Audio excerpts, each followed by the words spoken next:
오늘은 사사기강의 25번째 시간입니다.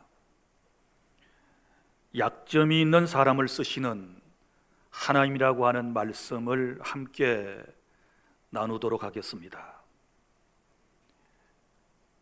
이 세상을 살아가는 인간은 누구나 다 연약하여 한 가지의 약점이라고 하는 것이 있습니다. 흔히들 이 약점을 아킬레스건이라고 하는 말을 쓰기도 합니다. 이 아킬레스건이라고 하는 말은 그리스의 신화에 나오는 아킬레스라고 하는 영웅에서부터 나온 말입니다. 아킬레스는 미르미돈 왕국에서 펠레우스와 바다의 여신 테티스 사이에서 태어났습니다. 어머니 테티스는 아킬레스를 불멸의 몸으로 만들기 위해 그가 태어나자마자 스타익스라고 하는 불멸의 강에 집어넣어 그 몸을 갑옷처럼 만들었다고 그럽니다. 그런데 어머니 테티스가 아이를 강물에 집어넣을 때 발 뒤꿈치를 잡은 까닭에 아이의 온몸은 갑옷처럼 단단해졌지만 발 뒤꿈치만큼은 일반 사람의 몸과 다를 바가 없었습니다. 결국 아킬레스는 트로이와의 전쟁에서 트로이 왕자인 파리스에게 발 뒤꿈치에 화살을 맞아 죽었다고 그럽니다. 여기에서부터 아킬레스건이라고 하는 말이 나왔습니다. 그러니까 인간에게는 누구에게나 약점이 있다는 것입니다. 심지어 성경에 나타난 믿음의 사람들조차도 약점이 있었다라고 하는 것을 우리는 잘 알고 있습니다. 믿음의 조상 아브라함은 하나님의 약속의 말씀을 끝까지 참지 못하였다가 아내의 첩을 통해서 자식을 얻었던 적이 있습니다. 야곱이라고 하는 사람도 아버지를 속이고 그리고 형을 속여서 그 축복권을 가로채는 약점이 그에게 있었습니다. 모세도 때로는 혈기가 방장해서 사람을 때려 죽이는 그러한 살인의 죄를 짓기도 했습니다. 다윗도 마찬가지입니다. 다윗도 하나님께 우리아의 아내와의 범죄를 통하여 하나님의 마음을 아프게 하는 약점이 있었고, 지혜의 왕이라고 하는 솔로몬도 마찬가지였습니다. 그에게도 약점이 있었습니다. 우리 하나님께서는 이런 약점이 있는 인생들에게 회개의 영을 부어주신 다음에 그들로 하여금 철저히 하나님 앞에 회개하고 그리고 또한 죄를 지은 그 이제 일들을 하나님께서 형벌로서 경험을 하게 하신 이후에 그들을 쓰셨다는 것을 우리는 잘 알고 있습니다. 우리가 지금 계속해서 사사기서 말씀을 배우고 있는데 이스라엘의 지도자들이었던 사사들에게도 약점이 많은 사람들이 드러나 있는 것을 볼 수 있습니다. 여러분, 우리가 잘 알고 있는 왼손잡이 사사가 에웃이라고 하는 사람인데 사사기 3장에 그의 기록이 나오지 않습니까? 그런데 이 사람은 오른손을 못 쓰게 된 사람, 그래서 우리는 왼손잡이라고 그의 별명을 붙였습니다. 그러니까 인간의 육체적인 약점이 있었고 어떻게 보면 그는 암살자였던 것을 볼 수 있습니다.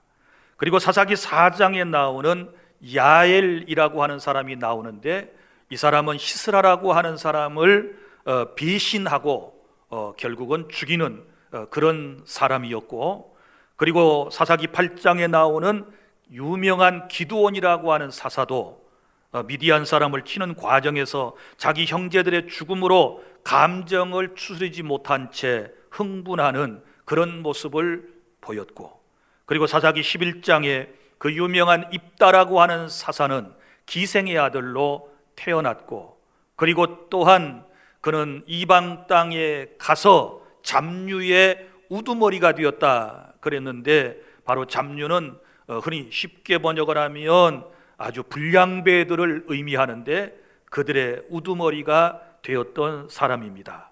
그리고 또한 이 입다는 자신의 딸을 이방인의 풍습에 따라 하나님께 번제로 드렸던 그런 약점이 있었던 사람이었습니다. 그리고 오늘 본문, 우리가 계속해서 몇 주간 듣게 될 이 삼손이라고 하는 사람을 보면 나실인으로 태어나서 이스라엘을 저 블레셋 사람들의 압제에서부터 구원할 사명이 있었음에도 불구하고 그 사명을 감당하는 과정 속에서 그렇게 힘세고 능력 있는 사람이었음에도 불구하고 그는 이성에 매우 약한 면을 보여주고 있고, 오늘 사사기 14장에서 첫 번째 혼인을 치르게 되는데 여기에서도 하나님의 마음을, 그리고 부모의 마음을 아프게 하는 그런 사람인 것을 보여주고 있습니다. 특별히 사사기서에 이 삼손에 대한 이야기가 굉장히 깁니다. 그리고 삼손의 그 영웅담보다도 또 어찌 보면 삼손의 연약한 부분들에 대해서도 하나도 숨김없이 그대로 적나라하게 기록을 하고 있는데, 여러분, 왜 하나님께서 그러셨을까요? 우리 인간의 족보라든지 우리 인간들의 영웅에 대한 어떤 전집들을 보면 거의 미화시키든지 좋은 점들만을 기록하는 것이 보통인데, 오늘 성경은 그렇지 않습니다. 사사들이라 할지라도 그들이 잘못한 것에 대하여, 그들이 범죄한 것에 대하여 가감없이 기록을 했던 목적이 세 가지가 있습니다. 그 첫 번째 목적은 인간의 연약성, 인간은 정말 하나님 없이 너무나도 연약한 존재이다 라고 하는 것과, 그리고 사사시대의 사람들의 이 죄악성에 대하여 영적으로, 도덕적으로, 윤리적으로 얼마나 타락했는가를 기록을 해 주셨고, 그 다음에 또 두 번째는 그런 타락한 인간들을 하나님께서 어떻게 다루어 가시는가에 대한 기록이고, 그리고 세 번째는 특별히 사사기의 초점은 연약한 인간들이 아니라 전능하신 하나님께서 약점이 있는 인생들임에도 불구하고 하나님의 도구로 사용하셔서 오묘하신 하나님의 계획과 섭리하심을 이끌어 나가셨다라고 하는 하나님의 절대 주권에 대하여 우리 하나님께서는 우리에게 말씀하시기를 원하셔서 오늘 특별히 삼손에 대하여 부정적인 측면들을 우리에게 기록을 통하여 말씀을 해주심으로써 오늘날 우리가 우리의 삶 속에서 들어야 할 하나님의 메시지를 우리에게 주신다는 사실을 아시기를 바랍니다. 첫째, 오늘 본문의 1절부터 4절까지의 말씀은 구별된 성도는 죄악을 멀리해야 된다라고 하는 것을 삼손이 결혼하는 이 과정을 통하여 우리에게 말씀을 하고 있는 것입니다. 특별히 우리가 구별된 성도로서 죄악을 멀리하려면 어떻게 해야 될 것인가? 무엇이든지 선택을 잘해야 하는 것입니다. 여기 삼손이 배우자를 선택하는 이 모습을 통해서 우리가 오늘 깨닫는 바가 참으로 많이 있습니다. 제가 1절부터 4절까지의 말씀을 설명을 곁들여서 여러분들에게 쉽게 말씀을 드리겠는데, 제가 1절부터 4절까지의 말씀을 여러분들에게 내용을 이제 전해드릴 때에 여러분들이 이 말씀의 내용을 쭉 함께 따라오시기를 바랍니다. 삼손이 블레셋 지역의 딥나라고 하는 곳에 내려가서 블레셋 족속의 한 여자를 보고 집으로 돌아와서 부모에게 말했습니다. 부모님, 내가 딥나에서 블레셋 사람을 보았는데 그를 내 아내로 삼게 해 주십시오. 허락해 주십시오. 이렇게 말하는 모습을 볼 수 있습니다. 그때 그의 부모가 이제 삼손의 출생에 대하여 너무 잘 알지 않습니까? 이미 하나님의 사자에게 삼손이라고 하는 사람이 무슨 일을 해야 하며 또 나실인의 규례에 따라서 살아야 할 사람이라고 하는 것을 알고 있었기 때문에 이렇게 말하지요. 아들아, 내 형제나 내 백성 가운데 아내 될 여자가 없느냐? 왜 너는 할례 받지 아니한 블레셋 사람에게서 아내를 얻고자 하느냐? 이렇게 말합니다. 그러니까 무슨 얘기예요? 너 하나님을 믿는 사람인데 어찌하여 믿지 않는 저 블레셋 족속의 사람들 가운데서 아내를 선택하려고 그러느냐 하고 만류를 했습니다. 그런데 삼손은 자기의 뜻을 굽히지 않고 이렇게 말합니다. 내가 그 여자를 너무너무 좋아합니다. 나를 위해서 그 여자를 우리 집에 데려와 주세요 라고 얘기를 하는 것입니다. 그리고 4절에 보면 삼손은 그때에 블레셋이 이스라엘을 다스렸기 때문에 삼손은 그 여자하고 혼인관계를 유지하면서 기회가 되면 블레셋 사람들을 공격하려 했다라고 하는 말씀이 나오고, 그리고 이 모든 되어진 일들은 결국 여호와께서 하시는 일이었는데 부모가 그 사실을 몰랐다라고 하는 말씀으로 4절이 마무리되고 있는 것을 볼 수 있습니다. 우리는 이 말씀 속에서 삼손은 이방인 여인과 지금 혼인을 하려 하고 있는 것입니다. 왜 이방 여인과 혼인을 서두르고 있을까요? 그가 믿음의 눈으로 여인을 보았을까요? 아니지요. 사람의 눈으로 육신의 정욕에 이끌려서 그 여자를 지금 자신의 아내로 선택을 한 것입니다. 여러분, 우리가 알아야 할 것이 있습니다. 우리가 자녀들을 이제 혼인시킬 때에, 그리고 결혼 정년기에 있는 분들이 혼인 대상을 선택할 때 적어도 3가지 원칙을 여러분들이 잊지 말아야 할 것입니다. 첫째는 배우자를 선택할 때에 영적인 조화를 보아야 돼요. 영적인 조화, 무슨 얘기인고 하면 주 안에서 결혼을 해야 되거든요. 예수님을 믿는 사람들은 주 안에서 혼인을 하라고 말씀을 하셨고, 믿지 않는 자와 멍에를 매는 것은 하나님께서 기뻐하시지 않는다고 말씀을 하셨습니다.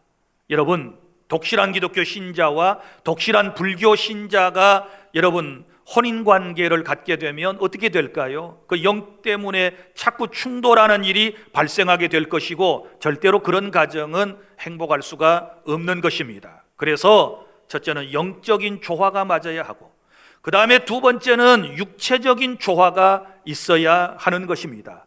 무슨 얘기인고 하면 사람이 어떤 이상과 이념만 가지고 부부관계를 유지할 수 있는 것은 아닌 것입니다. 육체적인 끌림이 있어야 되지요. 사랑스러워야 되고 가까이 하고 싶고 만지고 싶고 사랑을 나누고 싶은 이런 감정이 있어야 이 혼인관계가 제대로 될 수 있는 것 아니겠습니까? 그래서 육체적 끌림, 조화가 있어야 되고, 그 다음에 3번째는 어떤 조화가 있어야 될까요? 취미의 조화, 성격이 서로 맞아야 된다라고 하는 것입니다. 예를 들어서 남편은 바다를 좋아합니다. 낚시질을 좋아합니다. 시간만 나면 낚시하기 위해서 바다로 나갑니다. 그런데 아내는 바다보다는 산을 좋아하고 냇가를 좋아합니다. 그러면 아내는 냇가로 산으로 자꾸 간단 말이지요. 그러면 어떻게 부부가 함께 할 수 있겠습니까? 그래서 취미가 어느 정도 조화를 이루어야 그 가정이 행복한 가정이 될 수 있다라고 하는 것이고, 우리 주님 안에 살아가는 믿음의 사람들은 항상 하나님의 말씀을 통하여 하나님이 기뻐하시는 바를 따라서 우리가 배우자도 선택을 해야 하는 것이고, 또한 우리가 직업도 하나님의 말씀에 따라 선택해야 하는 것이고, 우리가 무엇을 선택하든지 간에 선택하는 것은 여러분의 자유일 수 있지만 절대로 인간의 육신의 정욕에 이끌려서 선택했다가 실수하는 일이 결코 없어야 된다라고 하는 사실을 믿으시기를 바랍니다.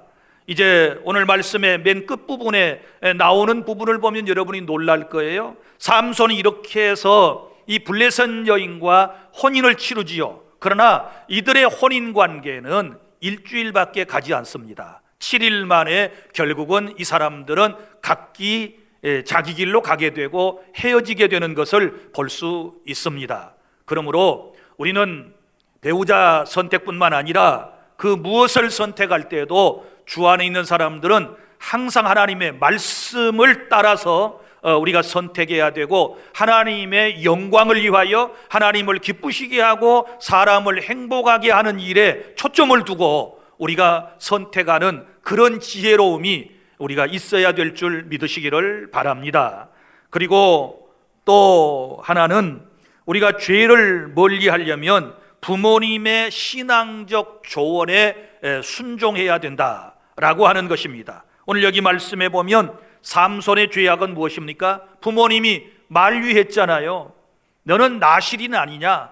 그런데 어찌하여 너 거룩한 하나님의 사람이 저 불신자하고 결혼을 하려고 그러느냐 하고 만류를 했단 말이에요. 그런데 그런 부모님의 충고를, 그런 부모님의 권면을 무시하고 독단적으로 결단을 하고 결국은 끝내 고집을 부려서 블레셋 여인을 자기 아내로 맞이했지 않았습니까?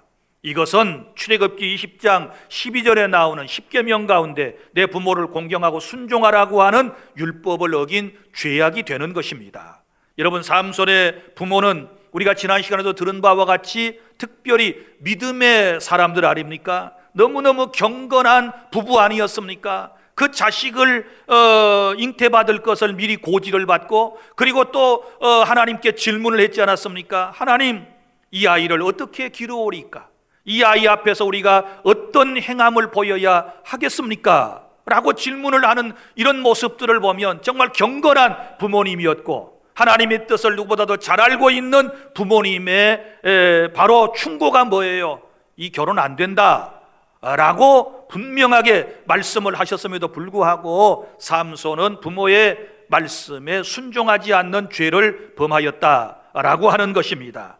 그리고 또한 우리가 죄를 멀리하려면 항상 신본주의 신앙을 가져야 될 줄로 믿으시기를 바랍니다. 오늘 4절에 보면 이 삼손이라고 하는 사람이 블레셋 여인과 혼인한 후에 기회를 틈타서 블레셋 사람을 공격하려 했다라고 하는 말씀이 앞부분에 나오고 있습니다. 그러니까 이것은 무슨 얘기인가 하면 아주 인간적인 인본주의적 발상이다라고 하는 것입니다. 하나님의 일을 빙자하여 이방인과 혼인해서는 안 된다는 말씀을 범하는 그런 죄악에 빠지게 된 것입니다.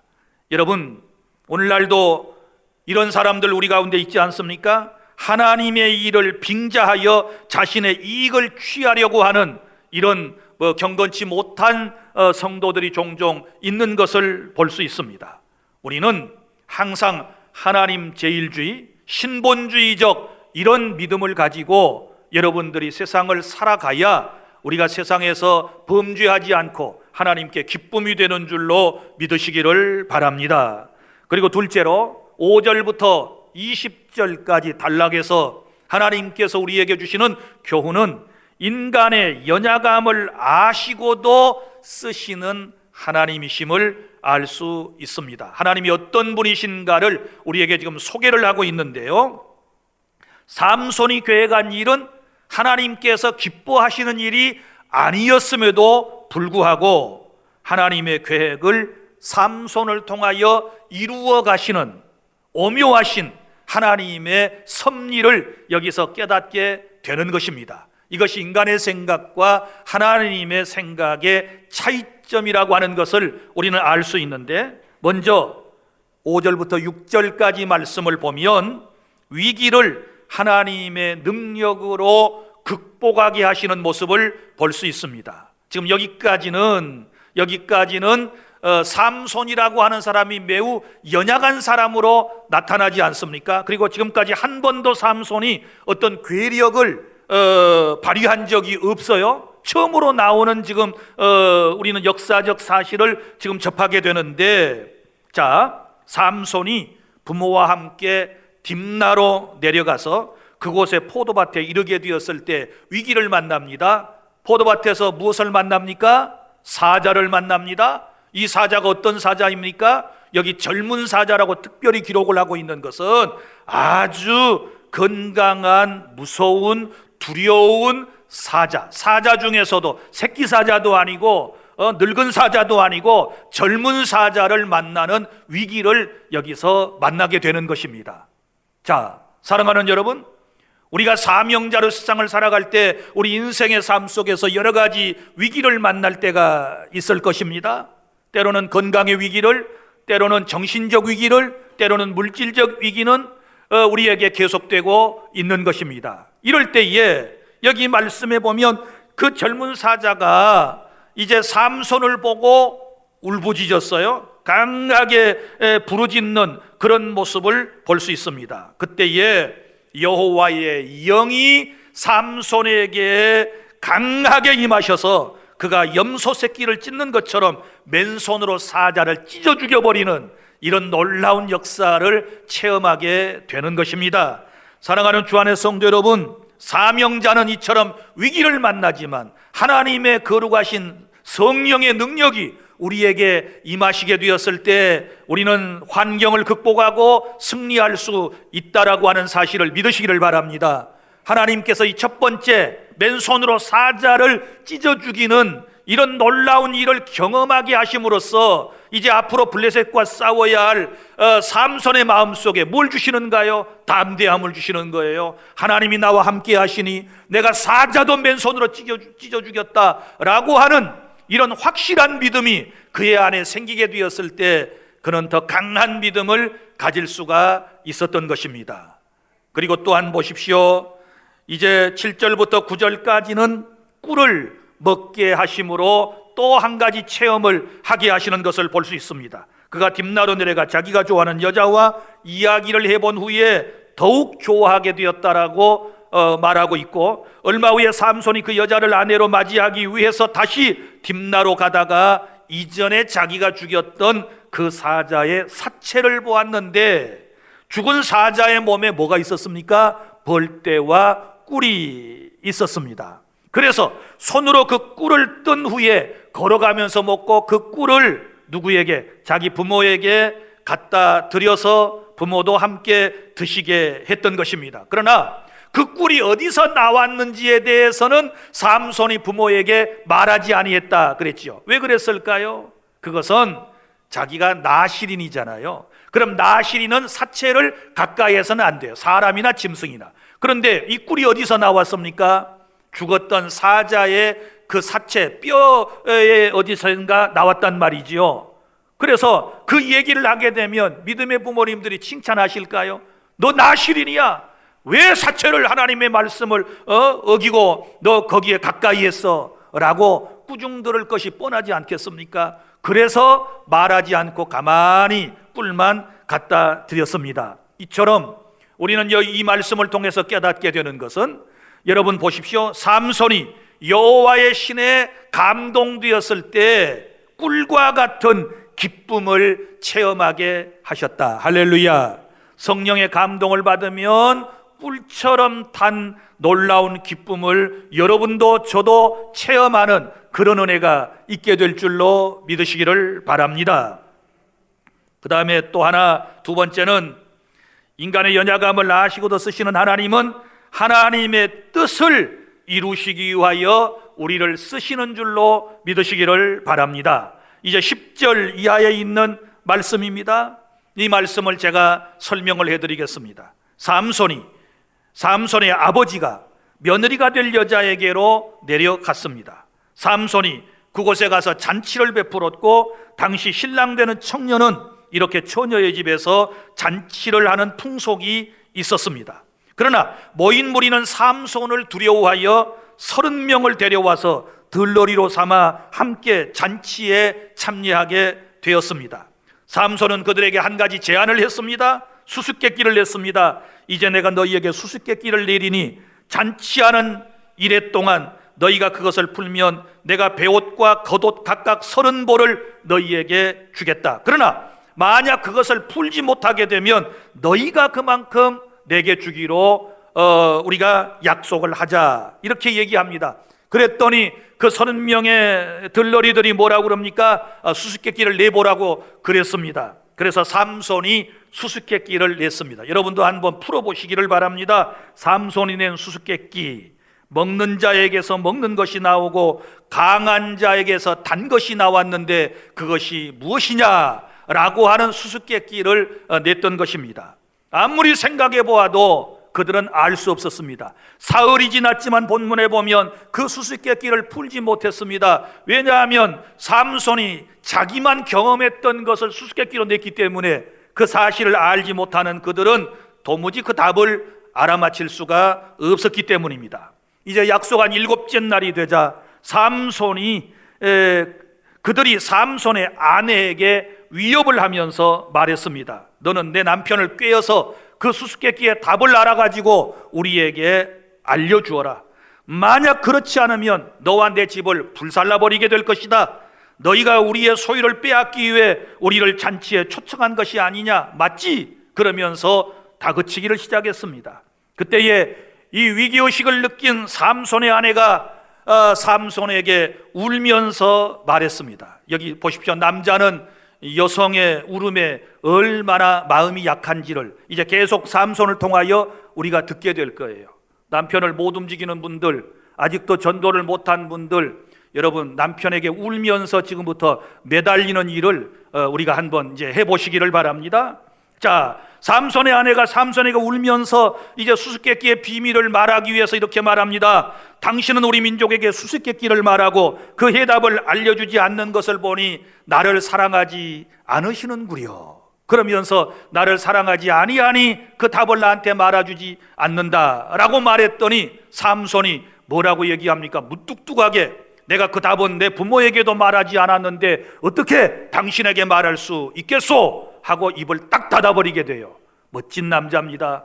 그런데 멋진 남자도 약점이 있는데 계속해서 그 뒤에 보면 잔치하는 7일 동안 그의 아내가 삼손 앞에서 이제 최근대도 안 되니까 이번에는 하나를 더 보탭니다. 울며 계속 졸라댔습니다. 이제는 울면서 계속해서 졸라대자 결국 그의 아내에게 이 삼손은 수수께끼의 답을 알려주게 되었고 그의 아내는 자기 백성에게 알려주고 그만 이렇게 이제 일이 끝나게 된 듯 보였습니다. 자, 7째 날 해가 지기 전 성읍 사람들이 삼손에게 와서 답을 말합니다. 무엇이 꿀보다 달고 무엇이 사자보다 강하겠습니까? 답은 뭐예요? 사자라고 대답을 했습니다. 맞았습니다. 답은 맞았지만 삼손은 그때 그 순간에 화가 잔뜩 났습니다. 왜냐하면 여기 18절에 이렇게 말씀을 합니다. 하반절에 삼손이 그들에게 이르되 너희가 내 암송아지로, 여기서 말하는 암송아지는 삼손의 아내를 암송아지라고 표현을 했습니다. 또 밭 갈지 아니하였더라면 암송아지로 밭을 갈듯이, 밭을 간다는 말은 너희들이 졸라대고 엄포를 놓고 그래가지고 너희들이 알아내지 않았더라면 이 수수께끼는 끝내 몰랐을 거야, 이렇게 대답을 합니다. 그럼 무슨 얘기예요? 수수께끼의 답을 알아내기 위해서 암송아지 같은 자기 아내에게 겁박을 하면서 그 답을 알아냈다는 사실을 생각하니까 삼손이 어때요? 화가 잔뜩 난 것입니다. 너무너무 화가 났습니다. 자, 그때에 이제 여호와의 영이 또 이제 말씀이 나옵니다. 삼손에게 갑자기 임하니, 삼손이 그곳에서부터 약 45km 정도나 떨어져 있는 아스글론이라고 하는 곳으로 내려가 그곳 사람 몇 명을 죽입니까? 30명을 죽이고, 최초로 삼손이 블레셋 사람을 죽이는 장면이에요. 30명을 죽이고 그들의 옷을 노략하여 수수께끼를 푼 사람들에게 약속대로 나눠주고, 그리고 크게 화가 나서 딥나의 이 잔치집에 있지 아니하고 소라 땅 마하네단에 있는 아버지 집으로 휙 하고 올라가 버리게 되는 것입니다. 그러면 이제는 혼인관계를 깨뜨려 버리고 아내는 친정집에 놔두고 자기 아버지 집으로 가버리게 된 거예요. 이제 삼손이 아내를 두고 떠나버리게 되니까 이 장인 장모가 어떻게 합니까? 자기의 딸을 삼손의 절친한 친구에게 아내로 주어버리게 되는 거예요. 이렇게 해서 삼손의 첫 번째 혼인관계는 깨지게 돼요. 며칠 만에? 7일 만에. 왜요? 잘못 선택한 결과가 이런 거예요. 하나님의 말씀을 따르지 아니하고 인간의 감정과 육체의 정욕을 따라 선택한 결과가 이렇게 되었다라고 하는 것을 우리에게 말씀하시고, 그럼에도 불구하고 여기서 또 중요한 것은 블레셋 사람 30명을 삼손이 죽였다라고 하는 것은 그런 인간의 약점에도 불구하고 하나님께서 삼손에게 향하셨던 그의 인생의 목적 계획을 이루어 나가시는 하나님의 절대 주권적인 오묘한 섭리하심을 깨닫는 그런 시간이 될 수 있기를 바랍니다. 그래서 첫 번째 삼손을 쓰셔서 블레셋 사람 30명을 이제 죽이는 그런 역사적 장면을 우리가 오늘 여기까지 해서 보게 되는 것입니다. 사랑하는 성도 여러분, 우리 하나님께서는 우리에게 약점이 있는 것을 아시고도 우리를 불러 쓰시기를 원하심을 믿으시기를 바랍니다. 우리가 하나님께 쓰임을 받는 것은 인간적으로 뛰어나거나 우리의 모든 모습이 완벽해서가 아니라 절대적인 하나님의 은혜인 줄 믿으시기를 바랍니다. 그러므로 아무리 크게 쓰임을 받는다 할지라도 절대로 자랑할 수 없는 존재들이고 다 그저 하나님의 은혜입니다. 하나님이 나를 쓰셨습니다. 우리는 이런 고백만을 해야 될 줄로 믿으시기를 바랍니다. 오직 한량없는 은혜로 우리 교회는 38년 동안 여기까지 왔습니다. 38년 전에 우리 교회의 모습은 초라하기 그지없었습니다. 성도들은 없었고 정말 어려운 개척교회로 시작하여 오늘 여기까지 와서 2,000명이 넘는 성도로 우리 교회가 부흥하고 성장하고 발전했는데 이것은 절대적인 하나님의 은혜인 줄로 믿으시기를 바랍니다. 하나님께서 하신 일인 줄로 믿으시기를 바랍니다.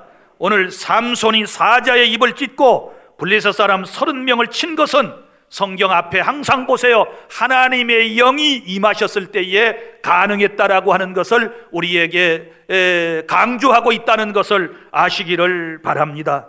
우리도 부족하지만 성령의 능력으로 주신 사명을 잘 감당할 수 있는 줄 믿으시기를 바랍니다. 이제 말씀을 맺습니다. 우리는 삼손처럼 구별된 사람들입니다. 성도들입니다. 죄악을 멀리하기 위해서 무엇을 선택할 때 말씀을 따라하고 신본주의적 신앙을 가져야지 인본주의적인 그런 신앙은 버려야 될 줄로 믿으시기를 바랍니다. 하나님께서는 사자를 만나 위기에 처해 있던 삼손처럼 우리 인생에게도 여러 가지 위기가 있지만 성령의 능력으로 우리로 하여금 위기를 극복하게 하시고 가끔은 꿀과 같은 기쁨을 체험하게 하시는 사랑의 하나님이 저와 여러분의 하나님이심을 믿으시기를 바랍니다. 부족하지만 하나님의 뜻을 이루기 위하여 우리를 써주심을 믿고 감사하며 날마다 성령 하나님의 능력을 의지하며 하루하루 승리하며 주신 사명 잘 감당해내며 살아가는 우리 모두가 될 수 있기를 바랍니다. 기도하겠습니다.